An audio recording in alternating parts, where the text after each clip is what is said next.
2016,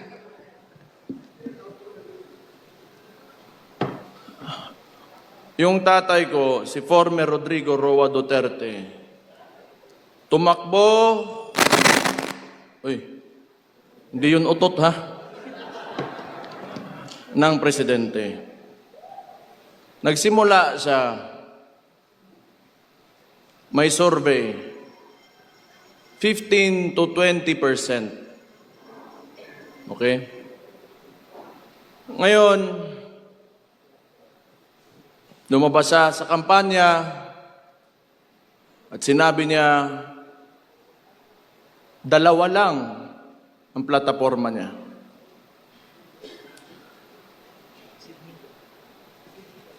Drugs and criminality and corruption. Tatlo pala. Bobo ako sa mat eh.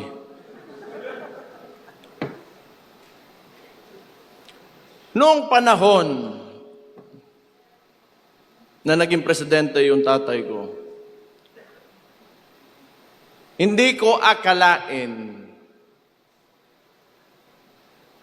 na babanggain niya talaga yang tatlong pinakamalaking problema ng Pilipinas at nailagay siya ng Pilipino kasi alam nating lahat na yan talaga ang problema ng Pilipino kaya't hindi tayo umaangat. Kaya nailagay siya ng mga Pilipino bilang Pangulo ng Pilipinas. At anong ginawa niya? Inalis niya lahat yon at kung anong sinabi na sa entablado, talagang ginawa niya. Kaya bumaba siya ang approval rating niya. Kung hindi 90, nasa 80, hindi bababa dyan. Ibig sabihin nun, kamong mga pobre, kanang mga komunidad, kayo mga nasa community, naramdaman nyo ang pagmamahal niya sa bayan niya at sa mga Pilipino.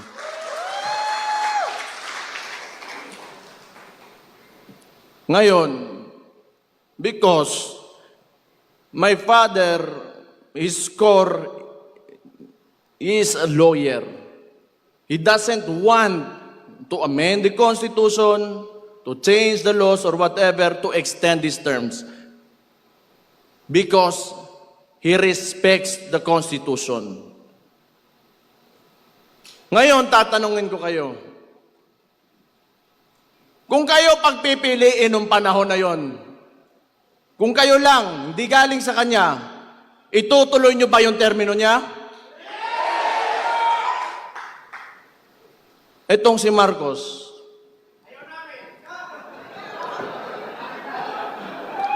ganun buang na ni. Buang, adik, ingon pa sa iyang igsoon, bangag, sirayong puwet, diverculitis, kung ano-ano pinapasok siguro dyan. Ano achievement nito? Binalik yung droga, binalik yung kriminalidad, binalik yung korupsyon. At ngayon yung putang inang yan, gusto pa magpatagal ng termino niya. Magaling din. Sa kawalang hiyaan ang pukin ng inang yan. Ganito kasi yan. Ang gobyerno, panahon ni PRD, dinicentralize niya. Meaning, power and influence, hindi tawag, utang ina ng kabalo sa tawag ng English ang yawa. Hindi lahat nasa capital. So that, especially the budget, the allocations, lahat aangat. Etong si Marcos kasi, ito yung culture ng politika na galing pa noon sa mga Espanyol. May mga peninsulares, insulares, Indios. And yung mga kolonistang yan, the Spaniards, nung binigay tayo sa mga Amerikano, hanggat sa nagkaroon tayo ng so-called independence, hindi nila inalis ng sistema na yan. Kailangan malayo ang wealth gap sa mga oligarko, pati sa mga mahihirap, so that they can control, they have control over everything. They have control over politicians, they have control over the economy, at sila lang mayayaman, wala silang kompetensya, kasi hanggat sa walang umaangat na Pilipinong pangkaraniwang tao, wala silang kompetensya, and that's what they want to maintain. Unsay gibuhat ni Marcos? Ang ginawa ni Marcos, because PRD opposed this kind of political system, pinadala niya sa Netherlands, putang ina siyang gago sa.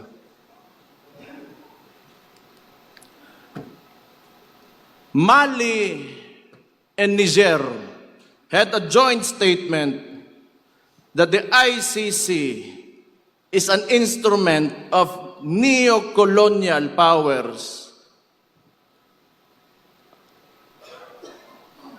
on the hands of imperialism. Tanawan ninyo, ano pang bumalik dito sa Pilipinas? EDCA sites. Kung kailan yung panahon ngayon, nagkakagulo, nagmamahal yung preso doon sa Gulf area, sa Middle East. And they want to bring war here in the Philippines. Nagtatayo ng mga military bases, and there's rumors that they want to put up a military base in the Davao region. For what? Who will benefit from war? Ito kasing si Marcos, they want us divided. That's why, yung independence ng Mindanao, do not subscribe to that, sinasabi ko sa inyo. Lahat tayo Pilipino. Bago pa dumating yung mga dayuhan dito sa Pilipinas, Pilipino na tayong lahat. Ito, kaya sinabi ko yan, nagbanggit ako ng Amerikano, sasabihin na naman nila, pro-China kami, pro-China ako. Tatanungin ko lang kayo, yung Scarborough Shoal na yan, it is documented in a cabinet meeting. Andun si Trillanes, si Ochoa. They were questioned by Enrile during the time of Aquino. Noong panahon ni PRD, may annexation ba? May expansion ba na nangyari sa China? Wala. And yet they accuse us. No. It's because si PRD wanted an independent foreign policy. That's why he was taken to the ICC.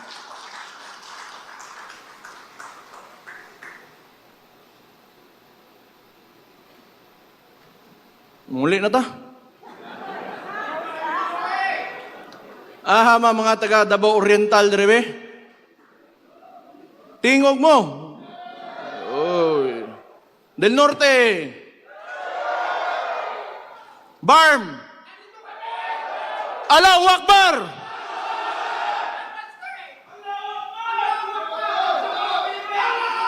Davao del Sur. Uy, gibutang mo mas likod, luuya gud ninyo. Occidental. Usara ka buok. Di, bitaw. Ang sinasabi ko lang, si PRD kasi binangga talaga yung mga issues ng Pilipinas that have been encumbering us from, socio-economic growth. I do not know. Maybe, probably, these oligarchs do not want Filipinos to know. Kasi nga, pag ikaw may negosyo, you do not like competition eh. And when you give everybody a chance, an opportunity to, lift themselves out of poverty, then you get a mind of your own. Tapos magkakaroon, they will speak against you and, criticize. Ayaw nila nun. They will not profit from it. So muna, katong na presidente akong amakan, muna suko kay na sila, galit sila kay PRD kasi siningil yung tax, pagbabayarin sila yung utang nila sa gobyerno. And for what? It's because so that money can be used for people. Tanawa karon. Hospital, PGH used to have 100 million a month.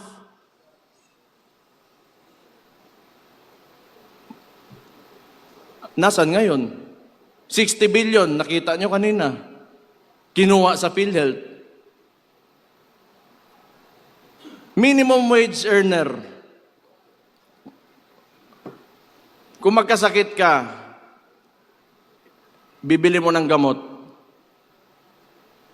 Ano pambili mo ng bigas ngayon? Ano pang gastos mo sa eskwelahan ng anak mo? Saan mapupunta ang pobre na Pilipino if the government will not deliver the basic services that they deserve?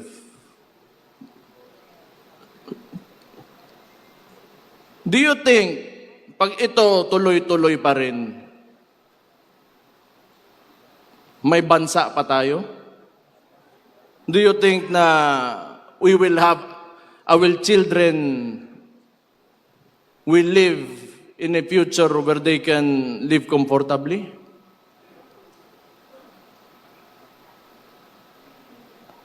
Tungod sa kwarta.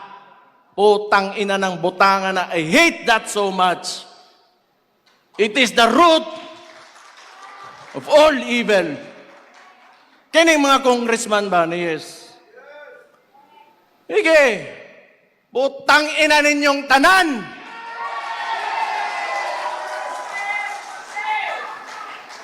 Kamo, musod mo og politika, papasok kayo ng politika. Para mong kwarta lang. Bakit nandyan pa kayo?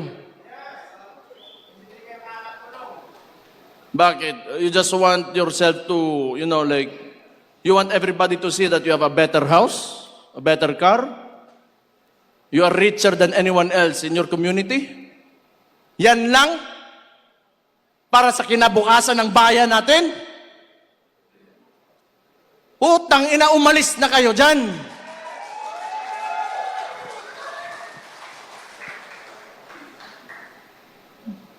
Butang ina ni mga tawhanang yawa gyud.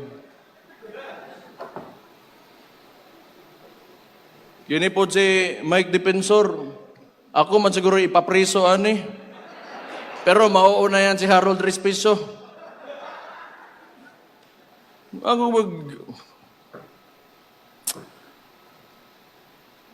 I'm really sick and tired of politics. Noon pa naman yan, before naging vice mayor ako. Isa pang binalik ng adik na pangulo na sabi ng kapatid niya, hindi, kailangan ko i-put into para sasabihin naman ni Matibag na, oy, sinabihan mo adik, ikukulong ka, pusasan ka, pakyo ni mong buhanga ka.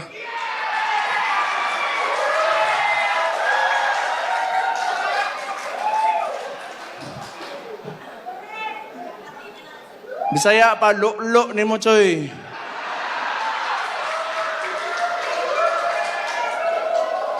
Tama si Mike. This is not even a silent martial law. It is martial law without declaring it formally. Ang dami nang nakukulong, may mga kaso, and for what? Because they opposed, the actions of the administration. Why? Is that so wrong? Kung ikaw, Presidente, that would be good information for you to fix your country. Because it could be right. It could be good for the country. Bakit ayaw mo ng oposisyon? Bakit ayaw mo na pagsabihan ka kung ano yung nangyayari sa lugar mo? Kasi baka kasama ka talaga sa nakaw. At ano sinabi? Hindi naman tayo magtataka. Lumabas na nga si Martin Romualdez. That was actually an admission that there are anomalies in the preparation of the budget. Ang sinabi niya lang, hindi siya ang mastermind. And who is higher than Martin Romualdez? Sino susunod? Sino paperman ng budget? Ferdinand Bongbong Marcos Jr. Adik Bangag. Sabi ng kapatid niya.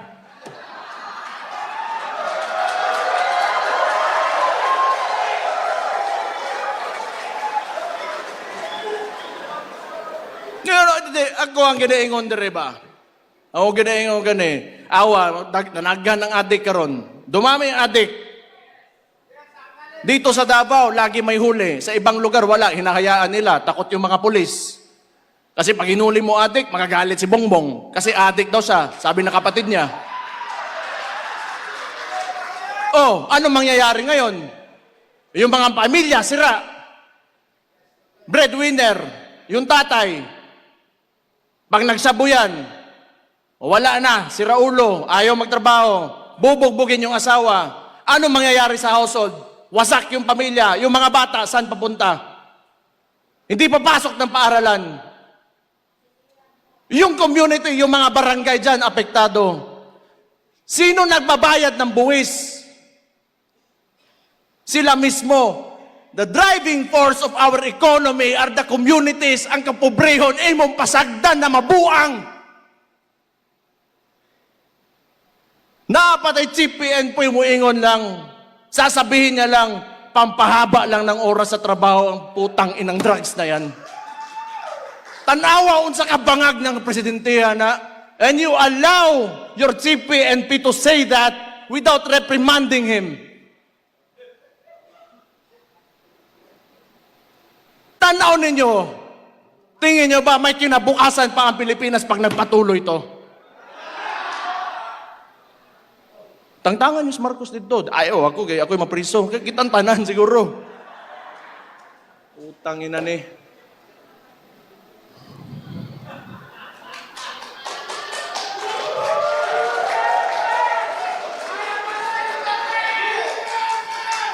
Kini ba?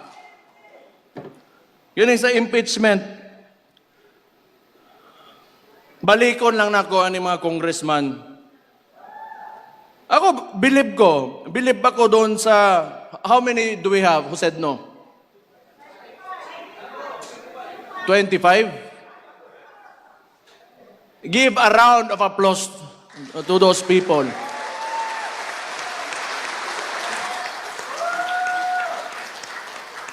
Butang yan kamo, taga Davao, pangampanya ito ninyo dito sa Manila. Kay tabang ito ninyo. Itong mga ni Nogyo daning kuhan. Kana na yung mga itlog ng mga congressman. Mutang ina nila. Kaya manag-yes. Huwag nyo na. Ano nga yun? 20 million. 5 million MOOE. 20 million outright cash. 5 million MOOE, then 200 million budget. Si Dimple Mastura nag-no, di ba? Oh. Ha? Abstain. Nasto nga. Okay na. Pwede no, pwede yes. 200 million budget. And ito pang narinig ko. Constitutional Assembly to extend the term of the incumbent politicians. That means including the congressman. So, kung nakinig lang kayo sa akin, before the midterm elections, I already said this in Cebu, I said this everywhere I went. Yung bangag na yan, ayaw bumaba. Kasi alam niya, pag bumaba siya, makukulong siya. Nasa liderato kasi yan lahat.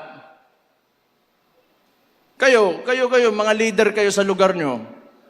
If you allow looting of, public funds, then that is because you allowed it. If you do not allow it and you have strict policy against corruption, hindi talaga mangyayari yan. Ang problema, sabi nga ni Martin Romualdez, hindi siya ang mastermind. And sino yung leader? Sino yung ulo ng Pilipinas ngayon? Si Marcos. I do not know if Martin was pertaining to kaning adik, nga bangag, nga way uwaw, bagbakba, nga presidente nato. Ingon siyang igsuon, ha? Sabi ng kapatid niya. Ang bagbakba, totoo yan kasi kausap ko yan kasi tinulungan ko yun yung kampanya. Naamoy ko, bagbakba, ang tawanan Pero noon, sa totoo lang, naloko rin talaga ako. Akala ko, parang walang buot lang talaga to. Parang bata lang ba? Ngayon, bata talaga at adik pa talaga, sabi ng kapatid niya.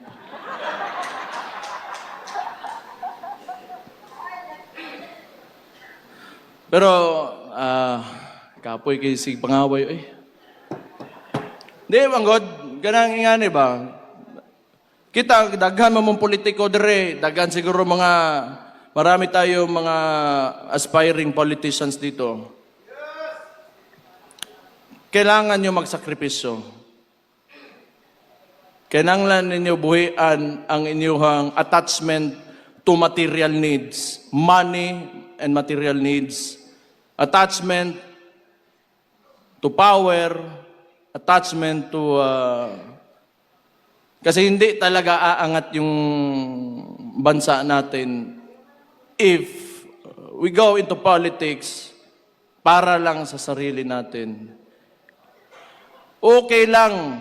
O ibigay ng Diyos sa iyo, ihatag sa Ginoo sa imuha, nga musaka kasi imong kinabuhi, in whatever way. Maayo, og naa, maayo, og wala, o kirapod.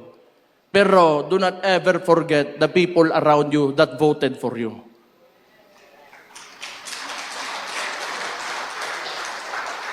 Kinahanglan, pag ikaw nas politika, di lang ang imong gipampili na mga tao, mga pinili mo lang na mga tao, at ikaw yung aangat. Unahin mong angatin yung mga tao. Huli ka na talaga. Maunang politika. Manerbisyo ka Mao gani ang tawag na public servant.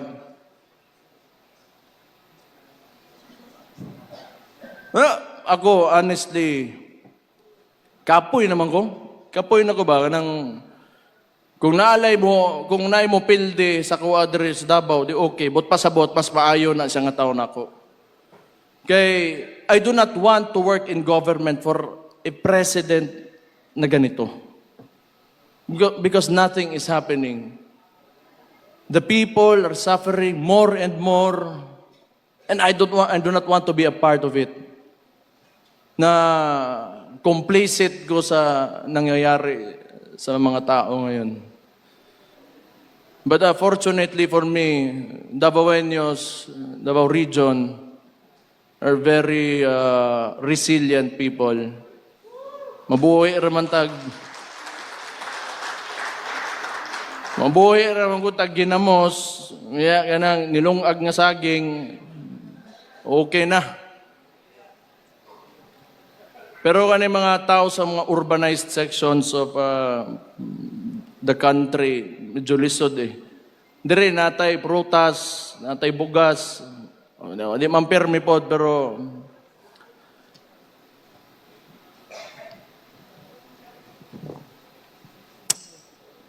huna-hunaan ninyo. You should think about it. We have to do more. We have to do more. We have to push harder. We cannot allow this administration to go beyond 2028.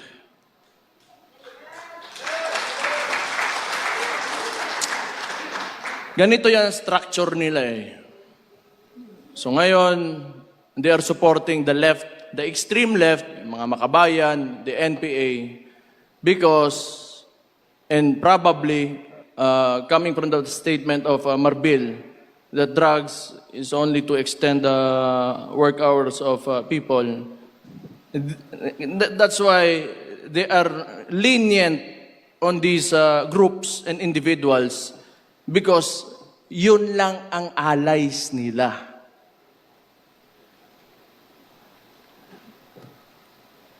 Lahat nga talaga na inayos ng previous administration by PRRD, binalik talaga ni Marcos. And look at what happened. Look at what is happening to us now. We have never been more divided than ever before until this fucking president came into office.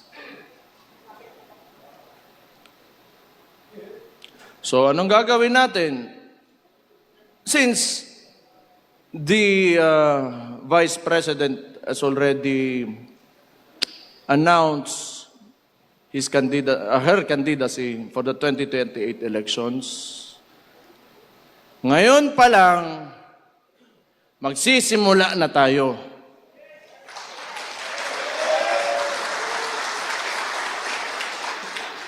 Pero sana nga, hindi aabot ng 2028 eh. Ano gusto nyo? 2028? Bukas.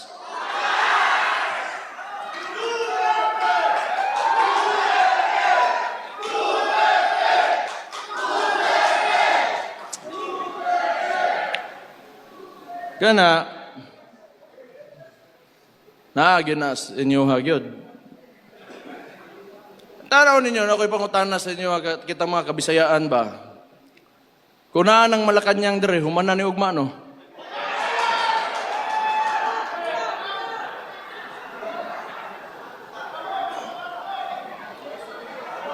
Kuanta we are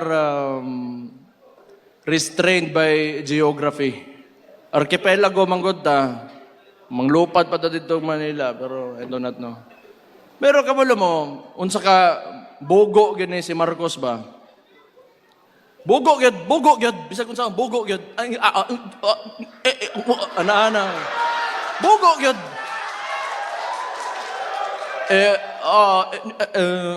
Wala tayong magagawa.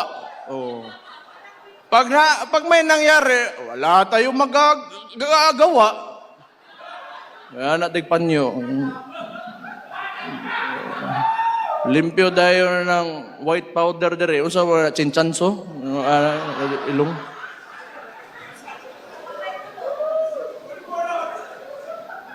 Di bugo ba? Siya yung nagbukas ng flood control issue because, you know, the narrative that they wanted to present to the public, kasi itong mainstream media, hawag niya po, tangin na po din yung mainstream media mo, yawa mo. Tinuod man, ay mo, kalain na, kato mga trabahante, ang mga tag-iya, anak, mga tag-iya, fuck you.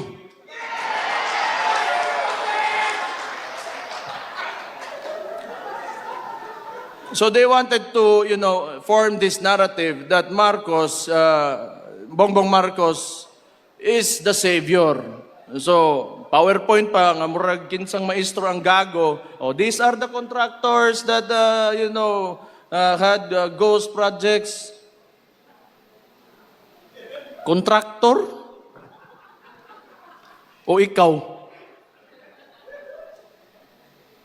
Nga na ka, utang ina, scammer.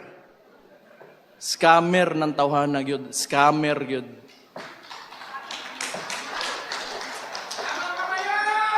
Hindi, kita nyo naman. Magkasama sila ng kapatid ko, ng Vice President. Ito lang yung, I want to put out this argument ba. They started destroying the reputation of the Vice President with the 125 million confidential funds. But how much have we lost? How much money have we lost in the flood control projects?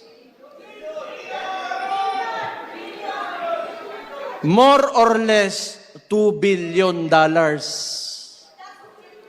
And now they want to impeach the Vice President? Sige, sabihin na natin na totoo yan dalawa. Just to be objective about the issue. 2 billion against 125 million, who will you impeach first? Putang ina ng gago. Anyway, optics kasi yan. And when 120 billion wasn't enough, ginawa na nilang 6 billion, they added more figures to it. Yan, gago na mainstream media yan. Yan yung ilalabas nila so that people they want to influence the people. Because mainstream media is stitched with pop culture. And people do not, are used to looking at mainstream media and pop culture.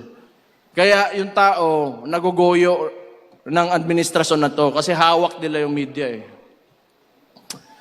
So anyway, alam ko naman, isa-splice pa rin nila yung sasabihin ko. But again, fuck you.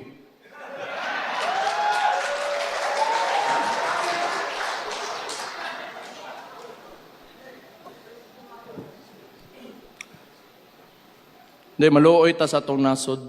Natay mga anak ba? Natay mga anak. Ako'y mga anak. Namoy mga apo. Unya, kaugbaon ba? Future ba? Future.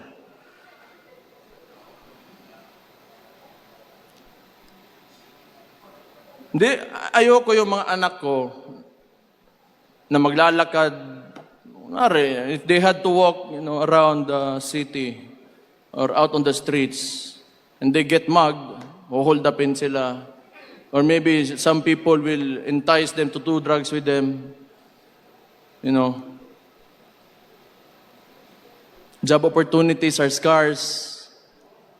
Wala silang papupuntahan. May natapos pero walang trabaho. Because of mismanagement of this current government. So ang tingin ko, 2028 man talaga ang... It really depends on how you would approach the situation. If we see a lot of people, who want to, take Marcos out of office, then that could happen. But if not, there is 2028. So kaya sinasabi ko, we should start now because we are facing an administration that will use all the money that you paid as taxes in this government against VP Inday Sara Duterte. That is what happened in Congress and probably, I do not know with the Senate, pero kaning mga senator, I think kailangan na to palakpakan nga ni Kapulit agwa. So your support to these senators means a lot. Whatever you can, social media lang talaga tayo, hanggang social media lang talaga tayo eh. Yung mainstream media, fuck you again. Just wholeheartedly put out your support for these senators, and it will mean a lot to them. Discuss among your communities. Discuss to you want to not really convince, but tell your story on why you believed in the governance of former President Rodrigo Roa Duterte and why it should continue in 2028 through VP Inday Sara Duterte.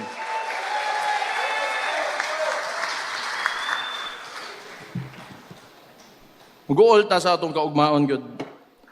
Sayang, manggod. Sayang. You know, everywhere I go, kahit tanongin nyo, taxi driver, mas nindot yun ang panahon ka ni Adto. Mas nindot yun. Ang maestra, sakaan ng sweldo. Police, military, sakaan ng sweldo. Okay, mana. Kinanglan magod yun. Kailangan talaga sa government, you have to, increase salary. Para dili mangurakot. O mana kay... I do not know. Wala, I am not in the position to, speculate on that, but that's what I think. Kung kapoy kayo nga, sige antos, o tiis ka ng tiis, living in a country where people in government and in politics only want money. Hustle na kayo na. So, hot lang, we will see. 2028, tao na to, unsay mahitabo. Pero, inshallah,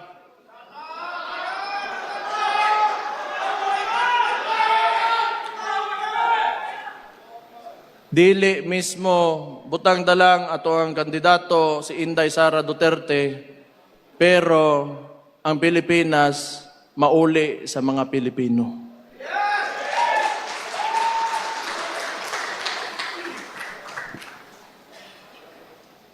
Tama na to, kapoy na kay story diri, paningtan ako.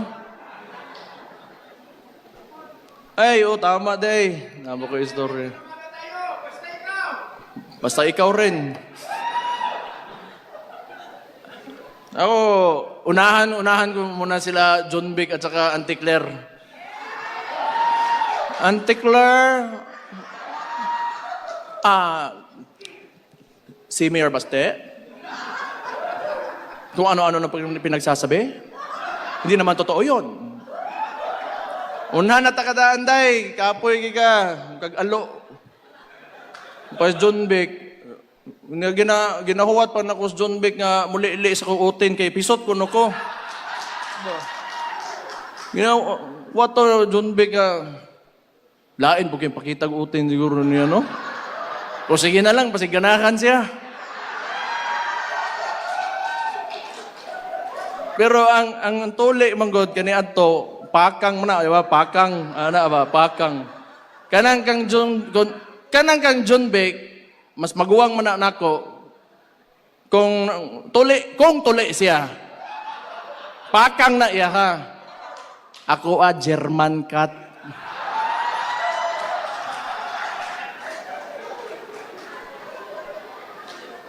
Yawa, basta DILG secretary, moro na mo ingnon, unsa man ka eh. Yun lang sasabihin mo. God damn it.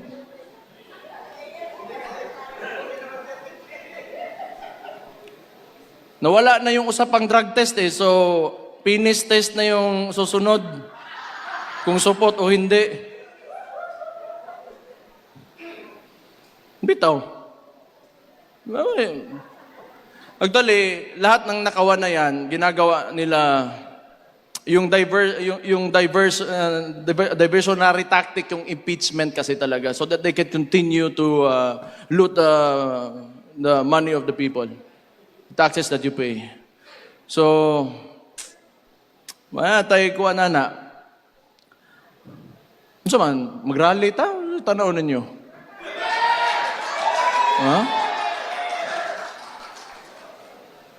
Kay ingon man si Kong Leon Libiste, magpadado siya barko. Papadala daw siyang barko.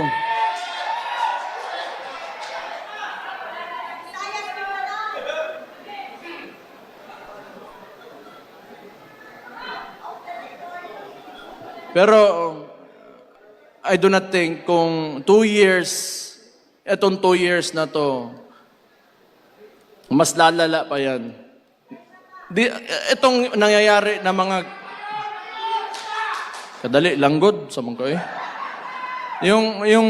Yung ginagawa ng administration weaponizing the bureaucracies and the departments of the administration, the government, mag-i-intensify pa yan. I told you. Tingnan nyo anong nangyari sa Senate. Tingnan nyo yung nangyari sa Senate. Nagputukan. Kaya gusto na naman nila kunin si Bato, ipadala doon sa ICC. Nalungkot ako. At the same time, medyo masaya rin kasi may kasama na yung tatay ko doon if ever that will happen. Yeah, it's a bad joke. It's a bad joke. But, you know,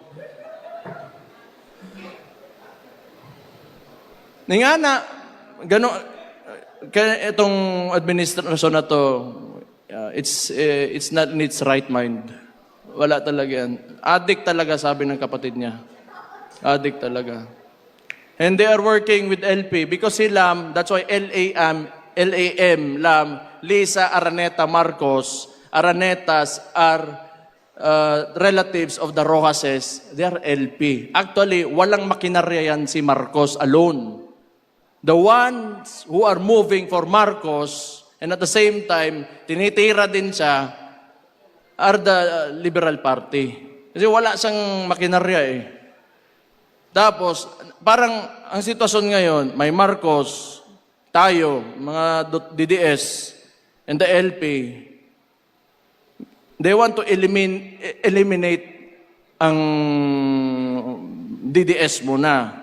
So they want to impeach VP Inday Sara. Tapos ngayon, gusto nila sa finals, sila yung maglalaban. Yan yung sitwasyon dyan. Pero wala. Di nila tayo kaya.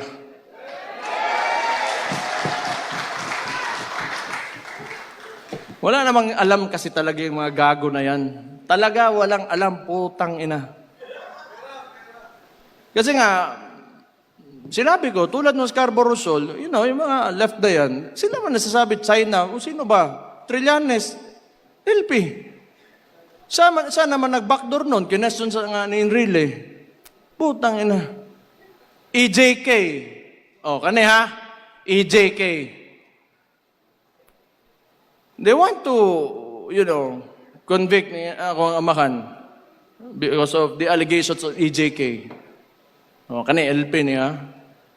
Kanang Tarlac, sa mga kuwang ko na, relatives na sa mga Aquino. Ang Hacienda Luisita. Oh. Kuwang ko day. Diba mo, ibutang ninyo ang tao dito sa Netherlands, sa ICC, because he fought against drugs that destroys communities. And yet these people are silent about Hacienda Luisita, who wanted land reform, who wanted their land back. Unsa ka ipokrito ni mga tawhanan ni. Oo, kasabot yun anak nila. Sige sila balik-balik og EJK, tanawa karon, bumalik si Mabilog, bumalik si De Lima, and they are alleged narco-politicians, nidaog pag yun tong nagpapusil-pusil, bitaw diri siyang bukton. Kerwin, yawa na mayor pambuang, no? Kuya, usad ba? tagigit. Kaya wala yun. Bumalik talaga lahat ng problema na nawala na sana. So, anyway, wala naman din talaga ako sasabihin. I just want to thank you for all of you for spending your time here. I just want to tell you, like, we should think about the future. We should think about our children, your grandchildren. We should aim for a better country, much better than this one, a lot better than this one. O gihatag unta sa Ginoo, inshallah. So, to end this, tayo ay kikilos na para kay VP Inday Sara Duterte. Tayong lahat nandito dahil hindi tayo susuko. At hindi natin tatanggapin ang ginagawa ng administrasyon ngayon. So sisimulan na natin ngayon pa lang na mailagay natin si VP Inday Sara Duterte sa 2028 bilang Pangulo ng Pilipinas. Mabuhay ang Pilipinas! Mabuhay ang Pilipinas! Allahu Akbar! Maraming salamat ug maayong hapon sa inyong tanan.